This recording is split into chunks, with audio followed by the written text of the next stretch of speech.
Oftentimes when people are in the midst of hardship or difficulty, someone will come to them and offer them words of encouragement. Sometimes they will utter the phrase, "It's always darkest before the dawn." That phrase was first written by theologian Thomas Fuller in 1650. And that phrase has grown in popularity since that time and has been used to encourage people and give them a sense of hope when there often doesn't seem to be hope. But for as great as that phrase is, scientists and others who get up early in the morning and see what happens at the dawn will tell you that this phrase maybe isn't exactly true. It's always darkest when it's darkest. The closer we move to the dawn, the more the light seems to come and the brighter it gets. But the meaning behind that phrase is not lost upon us. That when times are tough, when things are dark, light and hope is still there and is still coming. And the phrase is appropriate for the events of Holy Week as we focus on what happened to Jesus. Certainly during these last days of his life, things around Jesus were very dark.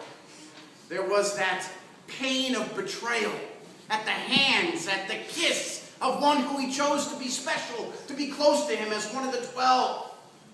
There were the lies, the slanderous sayings, and the other things that he was accused of by those who were threatened that he was going to take away their power. There was the beating and the persecution of him who all he ever did was love and care for others, try to bring about healing. And then there was, at the end, the pain of abandonment, as all of those who were closest to him were nowhere to be found.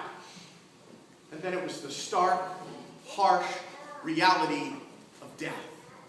And Jesus endured all this during the last days of his life because this reality is our reality. We are surrounded by darkness. There is nothing more painful in our lives than when we are betrayed by someone with whom we've been intimate, someone we've loved, and found that they've turned against us. And we are surrounded by all sorts of slanderous sayings and gossip and accusations that often are not true. And we are surrounded by a culture that encourages this, where our leaders are raised up and rewarded with leadership by telling more and more lies to each other and to the public around them.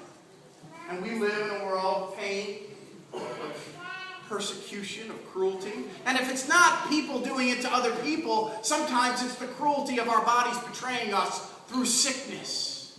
And even though we're surrounded by people, by neighbors, by community, even though we're more in contact with everyone else more than ever through our smartphones, through emails, through texts and everything else, there is more and more concrete evidence that more and more of us are feeling lonely and abandoned because we have so many choices. We can each have our own thing, and there's very little that we have in common anymore. There's very little community that we share anymore. And the stark, harsh reality of death surrounds us every day. This past Thursday, we had to put our dog down, and this dog walked hundreds, probably thousands of miles with me during very challenging times in my life. If this dog could talk, oh my. And even though it's a pet, it's a reminder again that death is here, death is real, and can happen at any time.